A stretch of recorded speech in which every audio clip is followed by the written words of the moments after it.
Hello and welcome to Food Allergy and Your Kiddo. I'm your host, Dr. Alice Hoyt. Very excited to be joined by someone I now absolutely call a friend, who we look back and saw the last time she was on our podcast, and it was 2022. It seems like it was just yesterday. Catherine Jaxon. Catherine is the co-founder of Mission MightyMe. As you may know, that company is absolutely focused on making early introduction easier and more accessible for families, and that comes a lot from their own personal experience.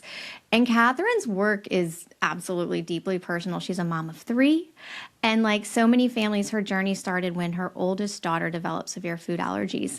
And that experience, the realization that newer research might have changed that outcome, that set her and her family on a mission to help other families prevent food allergies before they start.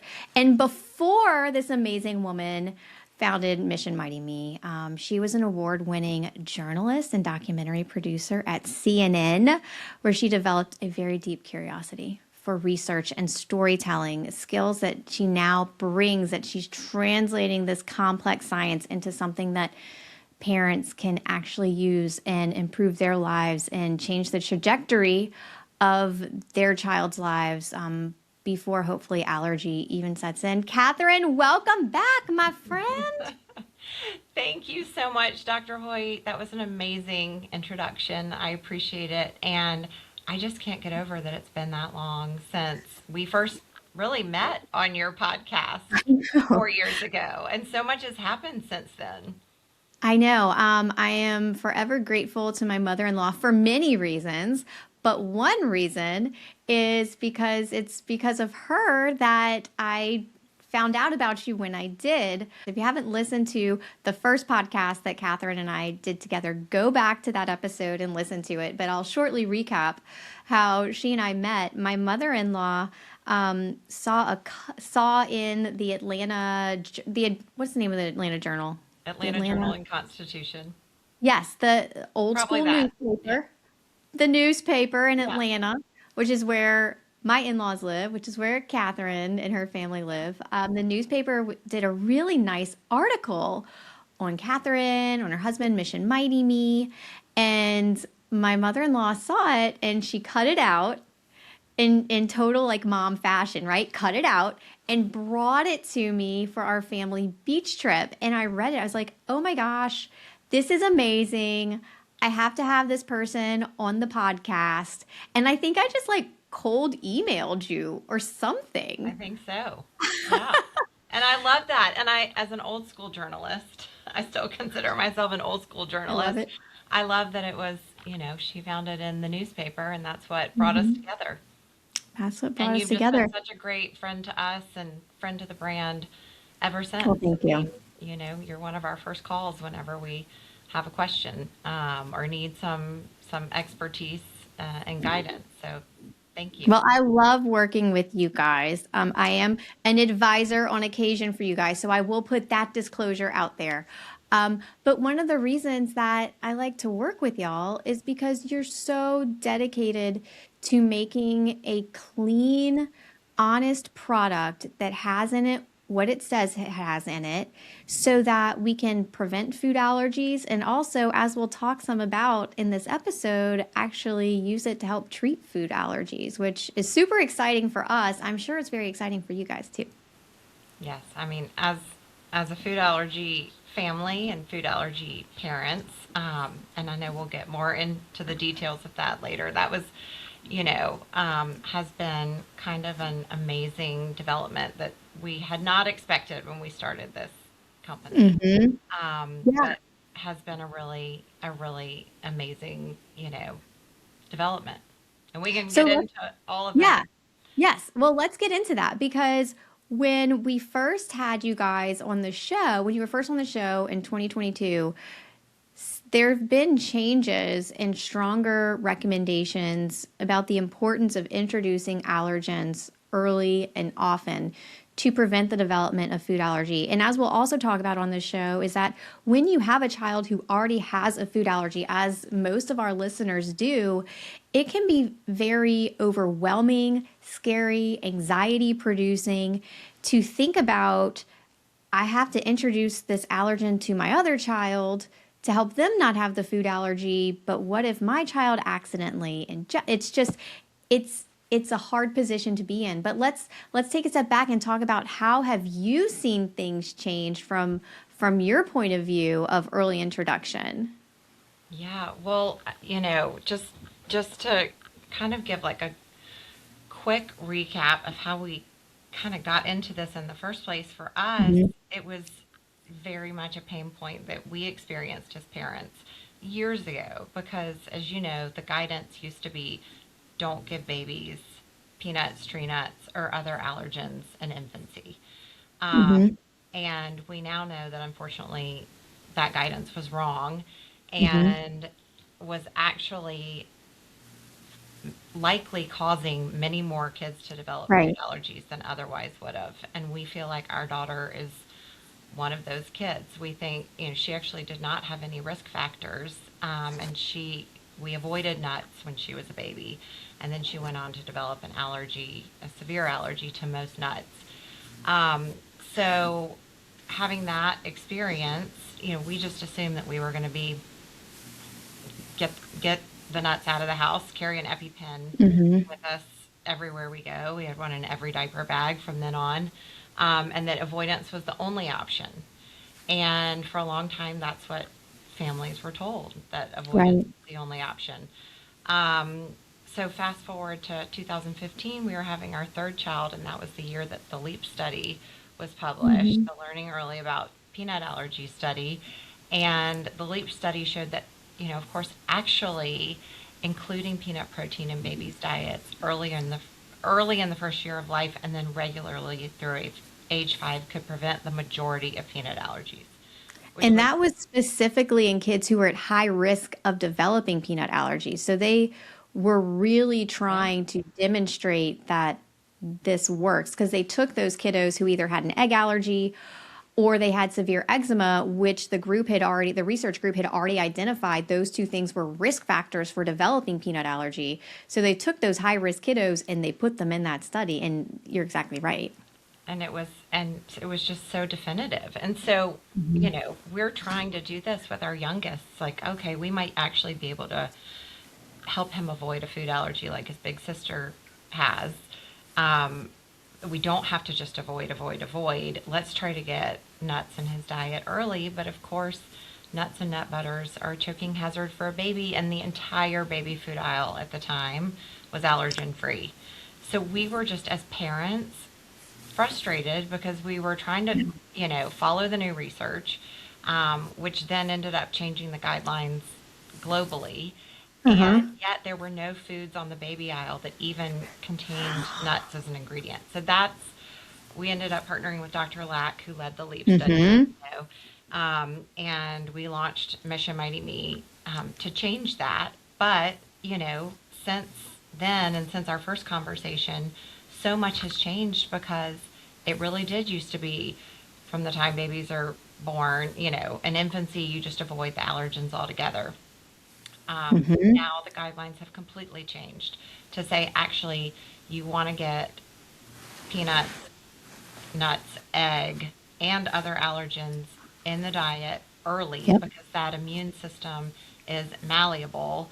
And the earlier, once they're ready for solids, of course, the earlier you can train the immune system to recognize Mm-hmm. that food is just food, and it's safe, and it's not something to Right. be attacked or reacted to. The earlier you can do that, the better. And so Mm-hmm. now, globally the guidelines are so different. And then, of course, even for, and you can speak better to this, but even for food allergic children under the supervision of a doctor, of course, um, there's been many incredible developments with oral immunotherapy, Mm-hmm. sensitizing children through exposure to tiny amounts. Um, Mm-hmm. so Mm-hmm. I just feel like in the years since our first podcast together, there's been a total sea change, Yeah. Yeah. I which is so completely agree. exciting. It really is exciting. And so that leads me somewhat into our next question that a lot of our listeners, they're already managing food allergies in their kiddos. And so talk to us more about how your work really applies to those families. Yes, I mean, I think for families who have a child with food allergies, they get it more than anybody. I mean, Hmm. as a mom of a daughter with food allergies, if there's anything you could do to prevent it, you would, because it's such a burden for a kid to carry around with them, and it also really impacts their quality of life. Yeah.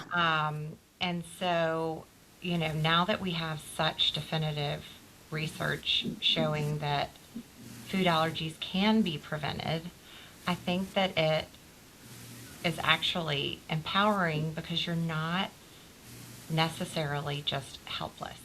It's Hmm. not just avoid it and hope your child doesn't develop a food allergy. You can be proactive about it. And this is, of course, for, if you have an older child with a food allergy, this is like for younger siblings who come along. There is something in your control that you can do to Right. help reduce the risk that they develop a food allergy, and that's getting Hmm. the allergens in the diet early and regularly.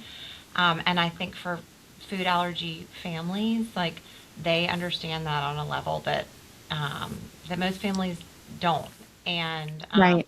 at the same time, it's a little complicated because you want to make sure you're keeping that older child safe, Hmm. and that you're doing it in a way that still is giving your younger ones the benefit of early introduction, but isn't, putting your older child at risk in any way for an accidental reaction. So it takes some Right.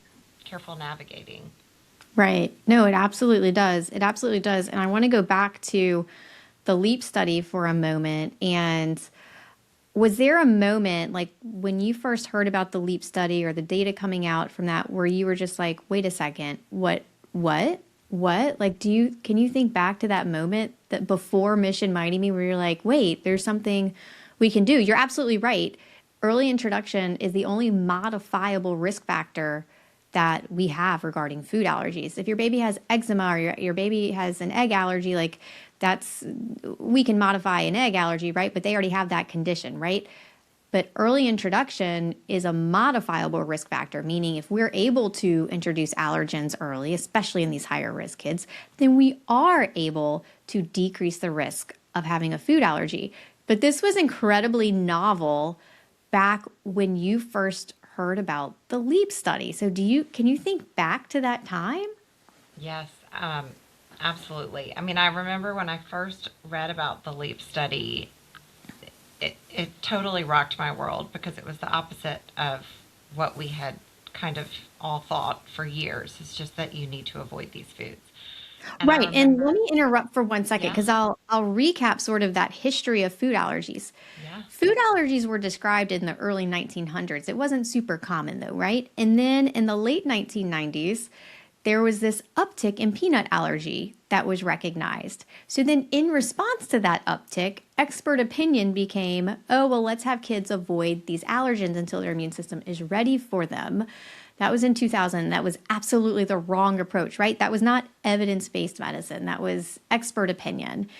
And it was so wrong that in 2008, the AAP kind of walked back those recommendations, but there wasn't really good evidence for what really to do. And at this point, we had so over medicalized how we feed children that for a pediatrician to then say, oh, well, you actually can have peanut butter when you're 4 months old as long as it's diluted, was just not, that was not going to go, right? Like, and even today, we still have challenges with adoption of these recommendations. But then from 2008 up until the LEAP study, there was like this, and I'll tell you, the way things typically work in medicine is you practice how you're trained, and so if you were trained to tell families to have them avoid these things until you actually see like the hardcore data that changing your practice is going to result in a good outcome for your patients, you're not going to change your practice. So that was, you're exactly right. Like we saw that uptick, we made bad recommendations, and we've been trying to battle them ever since. Yeah, that's right. And that was like a perfect timeline recap because it was such a roller coaster of, you know, advice. And then, you can kind of look at the statistics and see once that advice became mainstream of avoidance, what happened to the rate of food allergies, and it just skyrocketed. But because Mm-hmm. there was not, a randomized controlled trial like the LEAP study, there wasn't like hard data. Doctors were hesitant to really overturn those recommendations and say, actually, you need to be proactive about this and get Yeah. these foods in the diet. Um, and I remember reading about the LEAP study, and the head of the National Institutes of Allergy and Infectious Disease at the time said this study is so groundbreaking that it's going to completely transform how we approach food allergy prevention, and it has the potential to save thousands and thousands of kids from peanut allergies. I mean, that right there just rocked my world. Like, there's something that we can that can help prevent this for our Yeah. youngest child. Yep. And of course, my husband JJ and I, we talked about this for a long time. I mean, it took a while for the guidelines to change. I think it was 2017 before the guidelines, from the NIH, formally changed to recommend Mm-hmm. early and regular exposure to peanuts. But all the, Depending on your risk stratification, they were pretty complicated. they still are And in the complicated. And in the Although, world of allergy, what a lot of people don't realize is that to become a board certified allergist, you can either be a pediatrician or an internist, meaning an adult doctor. yeah, And then both pediatricians and internists, they do the same fellowship. But inevitably, like a lot of, internists end up practicing more adult allergy. And so we really have a relatively small number of experts, board certified allergists, who are super plugged into this space to really help take the data and translate it out into real life clinical experience. It's tough. yeah. And having those guidelines change even that quickly, even in 2 years, was Mm-hmm. shocking. I mean, because Mm-hmm. having medical guidelines like that change is such a process, as you Yeah. know. But, once the NIH and then, American Academy of Pediatrics and really globally, the guidelines were changing because of the LEAF study, led by Dr. Lack, our co-founder, our now co-founder. He wasn't at the time. But because all those guidelines were changing, and I was reading about this, and, pediatricians were supposed to be telling parents, introduce peanut foods at 6 months, as early as 4 to 6 months. And and yet there was still at the time not one product on the baby aisle that had peanut as an ingredient. Mm-hmm. And we're trying to get these nuts into our son's diet, and peanuts are hard enough but doable. There are a gazillion tree nuts. Yeah. Try getting walnuts, cashews, pistachios, Right. pecans. Try getting all of the tree nuts into a baby's diet when they don't have teeth, and it's a choking hazard. And it was just incredibly Yes. frustrating. Um, Yes. and so we were buying these jars of mixed nut butters that had a collection of mixed nuts in them. And they were, messy and sticky and super expensive. And I hated that because we also had an older child with a food allergy. So I didn't like that we Mm-hmm. had nut butter all over our kitchen. And it was Oh a my. mess. And Yeah. then at the same time, we were also buying baby puffs just because our kid, our Yeah. kiddo loved Yeah. them. But I was like, these things have no nutritional value. They were Yeah. like 99% rice. They would say they were like broccoli and kale organic puffs or whatever, but you'd look at the ingredient label and it would be like less than 2% of broccoli and kale. And I was like, this drives me And where crazy. were they produced too? Right. So I was then like, what were their production regulations and quality control, as you and I have had so many discussions offline about quality control. Yeah. I Yeah. am not a fan of the baby food aisle, as I know. you would Yes. Well, expect. I was so, I really was like, this product is not doing anything for him, but he loves it. And then to answer your earlier question of like, was there a moment when you kind of had like a light bulb moment? It was after the guidelines had changed. JJ and I were sitting in the kitchen one night, you know, talking about how crazy it was that there was still no product on the baby aisle that made it possible to follow these guidelines that all pediatricians were supposed to be recommending to their Hmm. patients. And I was sitting there with a canister of those useless rice puffs and the jar of, mixed nut butter that we were buying. And I said, why can someone not just put these two products together?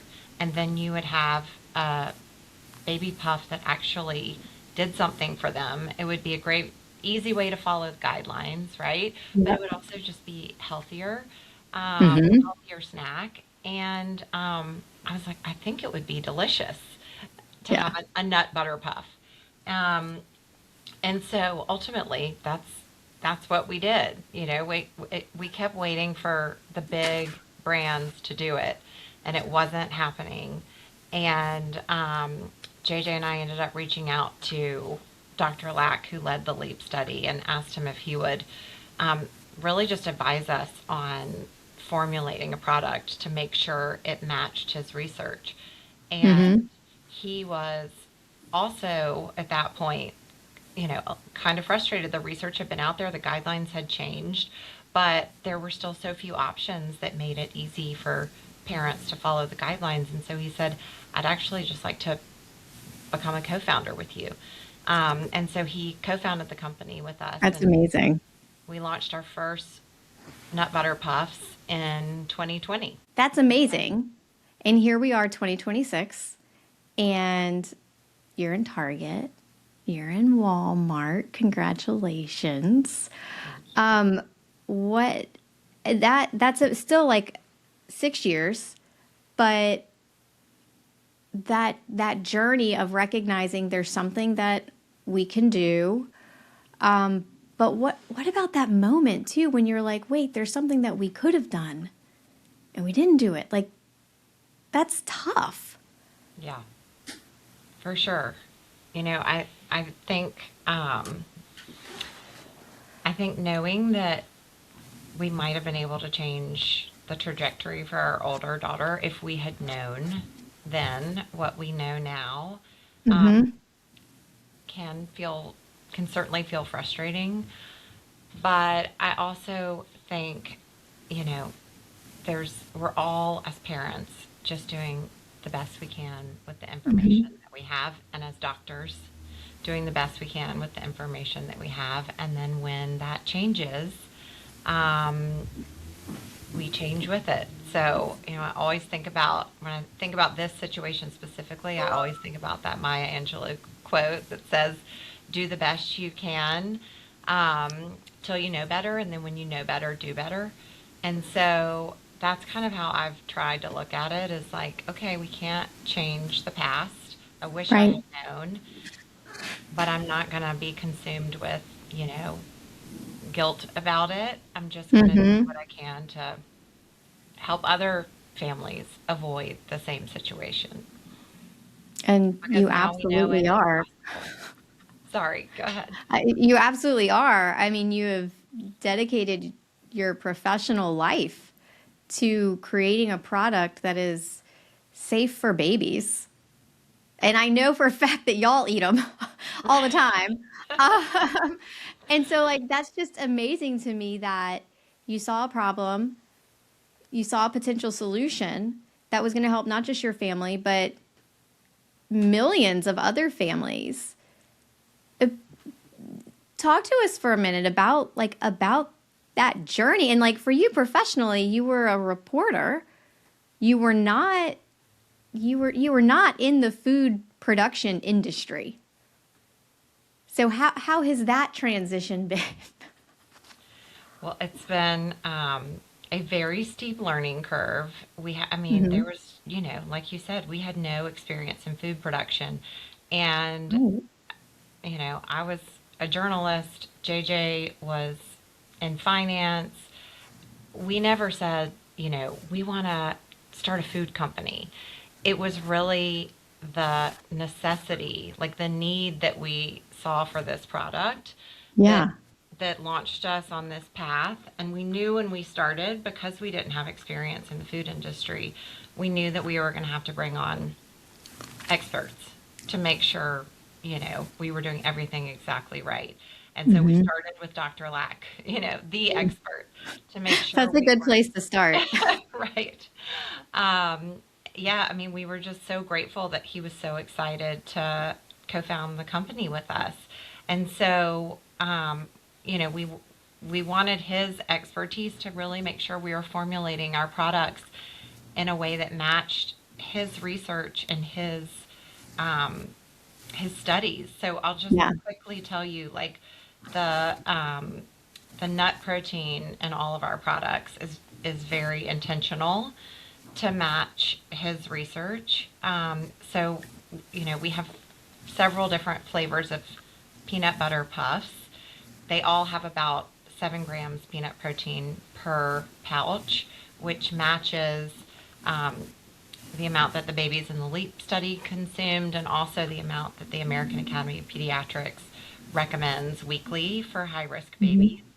And to And put then, that in peanut butter terms, that's like one adult serving of peanut butter is 2 tablespoons of peanut butter, which is about 7 grams of peanut protein. right, yeah.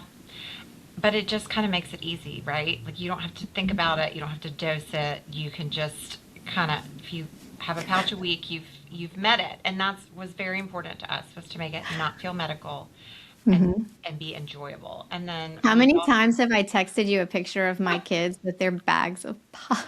I know, I love it, and The that's the other trail reason. mix, by the way, is a huge hit. The what?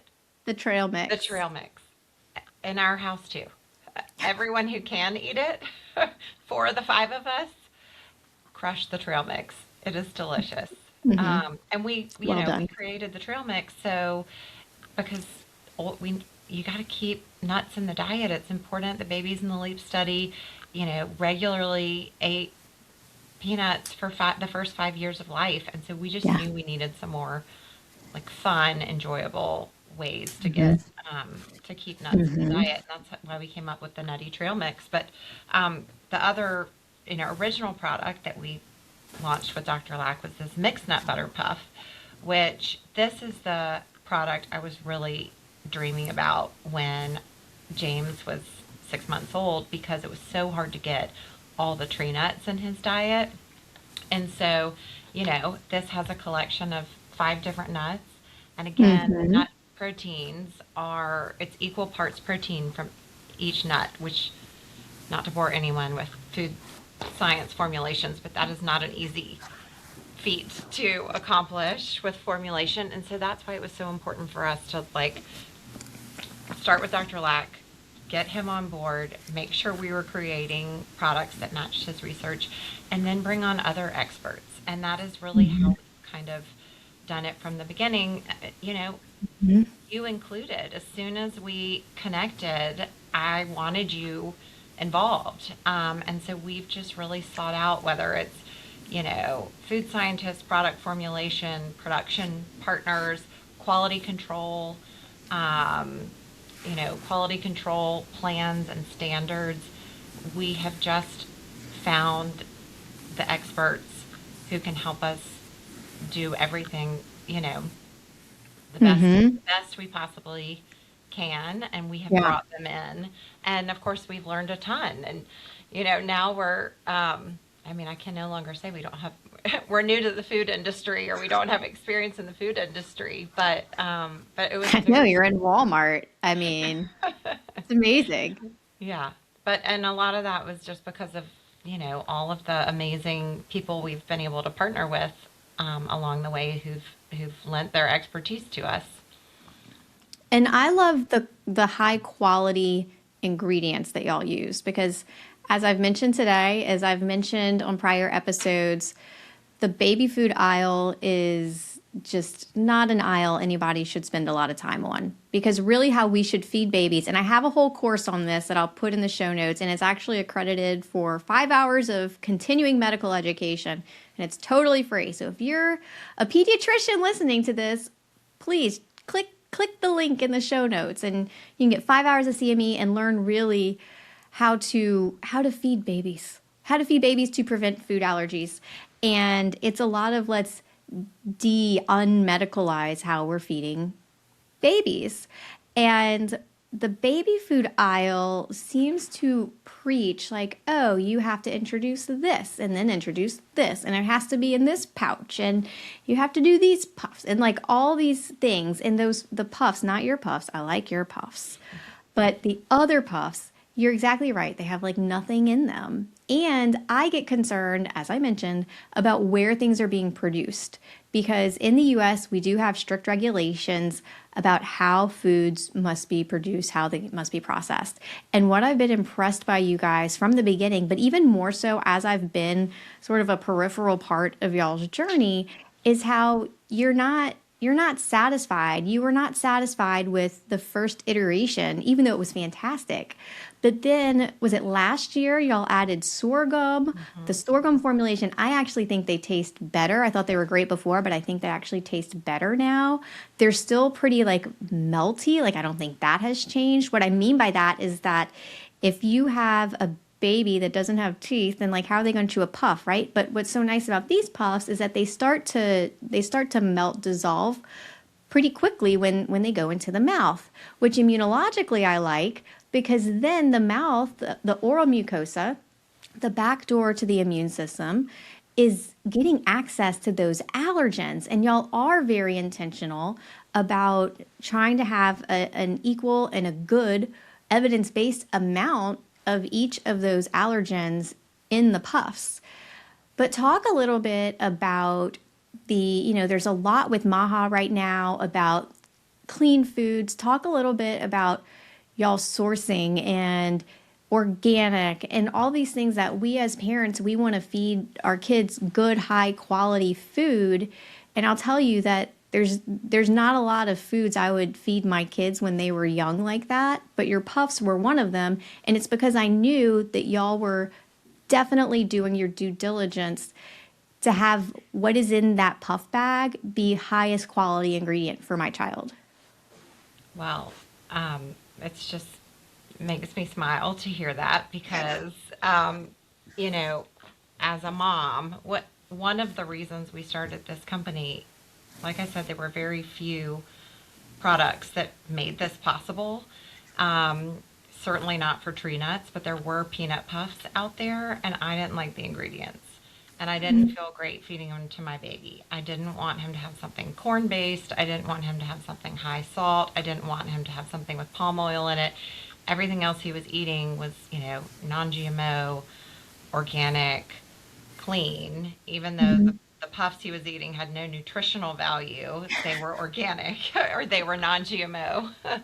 And so I really wanted an option that checked all of those boxes. And so that was important to us from the beginning. And then to your point about using sorghum as the base, we felt like if we could make sorghum work from a dissolvability standpoint, we wanted to change the formulation because sorghum is just a much more nutritious grain. So all of the puffs are more than 50% nuts, sorghum. And sorghum is sort of like what gives it the puffy dissolvability of a puff. But sorghum is an ancient grain. It's naturally gluten-free. It has higher protein than corn or rice. And so we really wanted to make it work. And when we finally, after multiple, rounds and trials, got it dialed in to where it dissolved just as quickly. And I agree with you. I think tastes even better. Yeah. We wanted to make the switch. And so, now, like, I'm so proud of our ingredient label. I mean, you look at our ingredient label and it's more than 50% nuts. You know, you've got hazelnuts, peanuts, cashew, almond, walnut, and then you've got sorghum. Yeah. And you know, um, it's just it's just a better snack, which is also what we were hoping to do because you know there are lots of people out there who are not going to be focused on food allergy prevention, and that's fine. And that you know the research has shown that children who are not high risk, this applies to everyone, right? Whether you're high Mhm. risk or not, it's important to Right. get these foods, to get peanuts and tree nuts in the diet for all kids to really bring down the rate of food allergies. And that is Right. ultimately our mission. And so we knew that for this to be truly effective, it had to become just a better snack, right? So whether Yeah. you're focused on food allergy prevention or you just wanted a better tasting or a healthier puff for your kiddo, it would regularly be in the snacking rotation. Um, Hmm. and so the way we developed it, and the reason we started with a puff in the first place, is because we just knew it had to be something that kids loved, that also had really clean ingredients and could be a kind of an upgrade. And so, thinking about where y'all started, where y'all are now, and to your point that early introduction to prevent food allergies, it impacts more than kids who are at high risk. I can't tell you how many times I have patients come in for consultations and the parents are like, we don't have anybody in our family who has a food allergy. Like we don't know anything about this, you know? The work you're doing can literally impact an entire generation. And so for you, what does success look like 10 years from now? You know, Dr. Lack will say that if we can, if early introduction, early and regular um, exposure to allergens, it's not Hmm. just early, it's not just one and done. That's a very important point, is that like getting these foods in early, but then keeping them in the diet. But with peanut foods, for example, if that becomes widespread, we could avoid, um, you know, 100,000 peanut allergies a year Amazing. for globally for kids. So you're looking at in a decade, 1 million kids who would not have to live with the burden of food allergies. And then multiply that out, you know, 50 years. I think there is the real potential that we could end the food allergy epidemic. Now, this is not 100%. This is not saying that no one's going to develop food allergies. I mean, Hmm. the research isn't 100%, but it is so definitive. You know, if Hmm. we can prevent more than 80% of food allergies, Yeah. that completely turns back the clock to a time where food allergies were not running everyone's lives, because right now they kind of are. I mean, they've impacted everything, right? Schools, airplanes, ballpark. Hmm. Every classroom has an average of 2 children in it with a food allergy. It's just they have become so prevalent, and to be able Hmm. to prevent food allergies on that magnitude would have a massive public health impact. So Yep. ultimately, you know, that is the goal, and I think we want to play a small part in making that happen. And I think making that happen hinges on having foods out there that are easy, that are simple, that are safe, that make it possible for parents to follow Hmm. these guidelines in the first place. Absolutely. And as we wrap up, what words of wisdom, what advice, what would you like to leave our listeners with? That mom who is just thinking, how am I going to do this because my older kiddo has a food allergy and I don't want my younger kiddo, or the mom who's like, man, we didn't do early introduction, or the mom who's like, we did do early introduction, we're still here. As the mom of a kiddo with food allergies, what sort of words of advice do you have for our listeners? I think it's so important that we just ditch all of the mom or dad guilt, right? Like I said earlier, we are all doing the best we can with the information we have. But the good news is that we now have some really encouraging information, which I think should be empowering, right? There is Hmm. something in your control that you can do. It Yes. may not be 100%, but if it's more than 80%, isn't it worth a shot? And if you Hmm. have reservations about it or you're nervous, that is completely understandable. We were terrified because of our past experience. And I think for parents who have an older kid with food allergies who've experienced it before, it can be very scary. And I would say to those parents, it's probably even more important. Hmm. And talk to your pediatrician, and if you are uncomfortable doing it in your home, doing early introduction in your home, do it at your doctor's visit. Just say, hey, Hmm. can I do an in-office introduction? I'm really Hmm. nervous, but I don't want to sit and worry about it and miss the window, right? Because the window is small and the window closes Yeah. really around 12 months. Um, so, so you want to make sure you're not missing the window. And if you need some Mhm. support in order to do that, most pediatricians will say, okay. Or they'll Hmm. say, I'll refer you to an allergist. But the main thing is you don't want to waste time. You don't want to Right. bottleneck to keep you from missing the window. So, Right. so I think, if the statistics are showing us that it's more than 80% chance, that's that's a pretty compelling reason to go Hmm. ahead and try it safely. Talk to your doctor, make sure, you know, your doctor is involved, and if you are at all uncomfortable, ask if you can do it in your doctor's office. Hmm. But just do it. The earlier, Do it. the Yeah. better. Once they're ready for solids, and then once you have introduced, it's so important to keep it in the diet Keep it regularly. in the diet. Not one and done.